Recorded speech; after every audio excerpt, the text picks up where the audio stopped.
नमस्कार। आज हम बात करने वाले हैं एक ऐसी जगह की जहां आस्था का सचमुच एक महासागर बहता है। जी हां, हम बात कर रहे हैं महाकुंभ की। ये दुनिया का सबसे बड़ा, सबसे विशाल आध्यात्मिक समागम है। एक ऐसी जगह जहां संस्कृति और मानवता का एक अद्भुत संगम देखने को मिलता है। चलिए, शुरुआत एक सीधे से सवाल से करते हैं। क्या कभी सोचा है कि इस धरती पर इंसानों का सबसे बड़ा और वो भी शांतिपूर्ण जमावड़ा कहाँ लगता है? इसका जवाब शायद आपको हैरान कर दे। और ये जवाब ही हमारे आज के विषय के विशाल पैमाने को समझने के लिए काफी है। तो आखिर ये महाकुंभ है क्या? मतलब ये सिर्फ एक मेला तो है नहीं। नहीं, ये आस्था का एक बहुत ही प्राचीन उत्सव है जिसकी जड़ें इतिहास में बहुत बहुत गहरी हैं। सीधी भाषा में कहें तो महाकुंभ हिंदू सभ्यता का सबसे बड़ा पर्व है और ये हर साल नहीं होता। ये आता है हर 12 साल में सिर्फ एक बार। इसकी जड़ें इतनी गहरी हैं, इतनी प्राचीन पौराणिक कथाओं से जुड़ी हैं कि ये सिर्फ एक इवेंट नहीं बल्कि एक जीती जागती परंपरा है। तो सवाल उठता है कि इसकी शुरुआत हुई कैसे? कहानी बड़ी दिलचस्प है। पौराणिक कथाओं में जिक्र है समुद्र मंथन का, जब देवता और असुर अमृत पाने के लिए संघर्ष कर रहे थे। उसी खींचतान में अमृत की कुछ बूंदें छलककर धरती पर आ गिरी।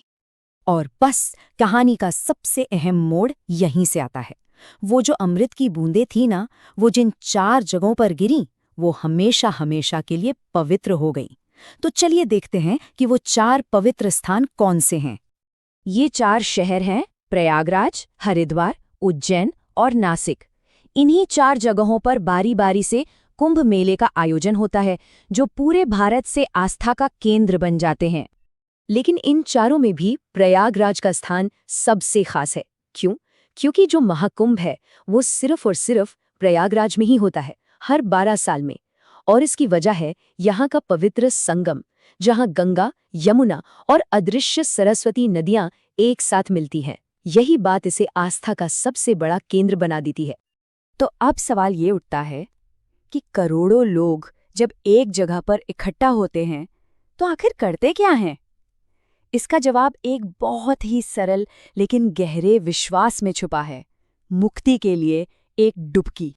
यहाँ की जो सबसे गहरी आस्था है वो ये है कि संगम के इस पवित्र जल में सिर्फ एक डुबकी लगाने से सिर्फ इस जन्म के नहीं बल्कि पिछले कई जन्मों के पाप भी धुल जाते हैं। ये एक तरह से एक आध्यात्मिक पुनर्जन्म जैसा है। और यहाँ स्नान के भी 2 बिल्कुल अलग पर अद्भुत रूप देखने को मिलते हैं। एक तरफ है शाही स्नान, जो साधु संतों के नेतृत्व में एक भव्य जुलूस के साथ होता है, एक शाही अंदाज में। और दूसरी तरफ है करोड़ों आम श्रद्धालु जो अपनी निजी आस्था के लिए, अपनी आध्यात्मिक शुद्धि के लिए डुबकी लगाते हैं।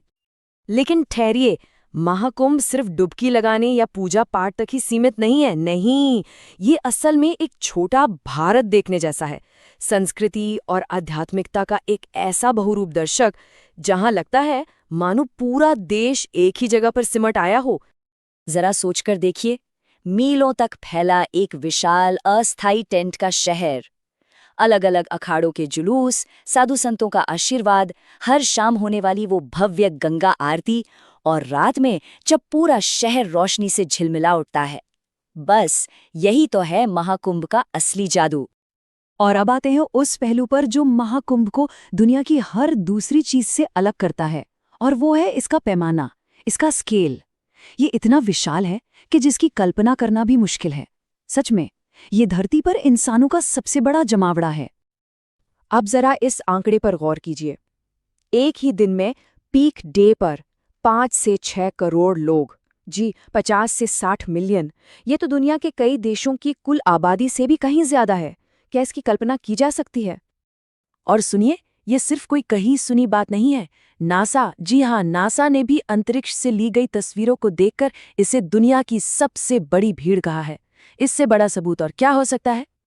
तो मतलब साफ है, दुनिया का कोई भी त्योहार हो, कोई भी स्पोर्ट्स इवेंट हो, कोई भी दूसरा जमावड़ा हो, महाकुंभ के पैमाने की बराबरी कोई नहीं कर सकता। ये मानव इतिहास में वाकई बेजोड़ है।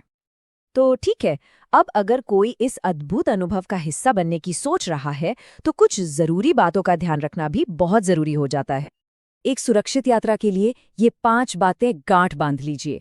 पहला, अपने मोबाइल की लोकेशन सर्विस हमेशा ऑन रखें। दूसरा, एक छोटी सी मेडिकल किट जरूर साथ हो। तीसरा, कपड़े और जूते एकदम आरामदायक पहनें। चौथा, भीड़ में हमेशा अपने परिवार या ग्रुप के साथ ही रहें। और पांचवां और सबसे जरूरी, स्नान सिर्फ उन्हीं घाटों पर करें जो सेफ जोन्स के तौर पर बनाए गए हैं।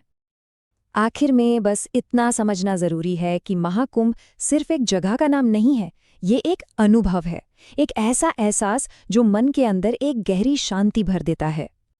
और ये सब हमें एक आखिरी सवाल पर लाकर छोड़ देता है कि क्या महाकुंभ सिर्फ एक त्योहार है या फिर ये खुद इंसानियत का एक आईना है, उसकी आस्था का, उसकी खोज का और उसकी एक साथ आने की अद्भुत क्षमता का।